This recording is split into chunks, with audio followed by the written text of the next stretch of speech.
Welcome friends, আজকে আমি পশ্চিমবঙ্গের বিধানসভা ভোটে সরাসরি পোলিং এজেন্ট পাস কিভাবে ইস্যু করবেন একদম লাইভ ফিল আপ করে দেখাবো।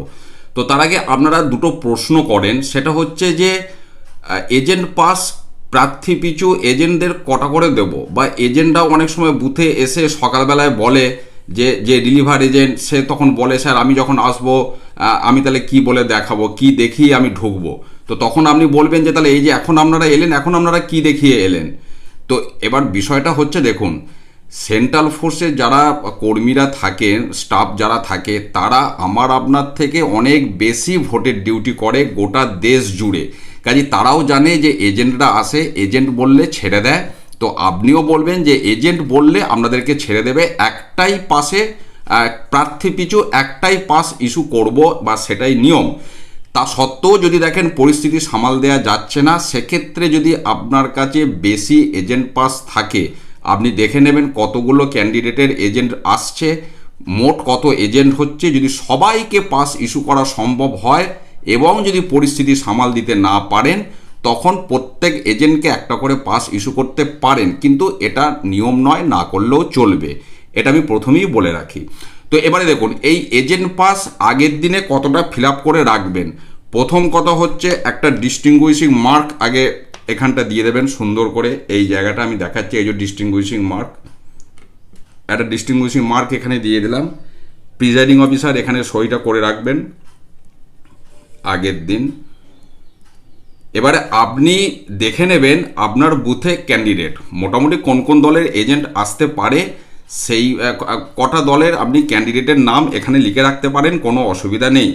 এবার তার আগে বলি, এখানে দেখুন ওপরে যেটা আছে, এটা আপনার বিধানসভা ক্ষেত্রের নম্বর। তাহলে এখানে এসি নাম্বার অ্যান্ড নেম, তাহলে এসি নাম্বার আপনি লিখবেন 273, আমি লিখলাম আউশ গ্রাম।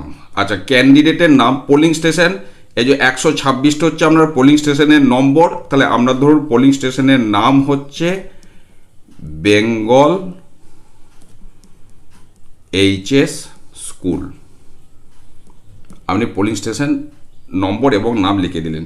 নেম অফ দি ক্যান্ডিডেটটা লিখে রাখতে পারেন 3-4টে, আর না হলে লিখবেন না, এইটুকু লিখে আপনি ছেড়ে রেখে দেবেন। এবার সকালবেলায় যে দলের এজেন্ট প্রথম আসবে তাকে প্রথম পাস ইস্যু করবেন, এবং সেক্ষেত্রে সিরিয়াল নম্বরটা লিখবেন 1, তাকে আপনি প্রথম দিচ্ছেন। তার ধরুন ক্যান্ডিডেটের নাম রাতুল শর্মা, তার ক্যান্ডিডেটের নাম। এবারে এজেন্ট যারা আসবেন একটা দলের, সকালবেলাতে দেখবেন দুজন চলে আসে, রিলিভার আর মেন এজেন্ট। তাদেরকে জিজ্ঞেস করবেন যে প্রথমে কে থাকবেন। যিনি প্রথমে থাকবেন তার নামটা এখানে নেম অফ দি পোলিং এজেন্টের জায়গায় লিখবেন, আর রিলিভারের নামটা এখানে তলায় লিখবেন। তো ধরুন যিনি প্রথমে নাম থাকবেন তার নাম হয়তো রতন হাঁসদা, তাহলে তার নামটা আপনি এখানে প্রথমে লিখলেন। রিলিভার যদি একজন থাকেন তাহলে আপনি তাকে জিজ্ঞেস করে নেবেন, তাহলে সেই রিলিভারের যে ফর্ম 10 থেকে ধরুন কমল কোলে। যদি রিলিভার দুজন থাকে, এখানে স্ল্যাশ দিয়ে আরেকজন রিলিভারের নামটা আপনি এখানে লিখে দেবেন, ধরুন বিটু মালিক। ব্যাস, এই পাসটা দিয়ে দিলে একজন ক্যান্ডিডেটের জন্য, আমি দাগ দিয়ে দেখাচ্ছি, এই ক্যান্ডিডেটের জন্য একটি পাস, 3জন এজেন্ট, একজন মেন এজেন্ট, 2জন রিলিভার। এইভাবে পাস ইস্যু করবেন। রিলিভার যদি একজন হয়, এখানে রিলিভারের নামটা লিখবেন। যিনি প্রথম আসবেন তাকে সিরিয়াল 1 দিয়ে প্রথম পাস দেবেন, তাকেই এজেন্ট মুভমেন্ট শিটে প্রথম সই করাবেন। এই হচ্ছে এজেন্ট পাস ইস্যু করার পদ্ধতি। এইভাবে এজেন্ট পাস ইস্যু করবেন। ধন্যবাদ।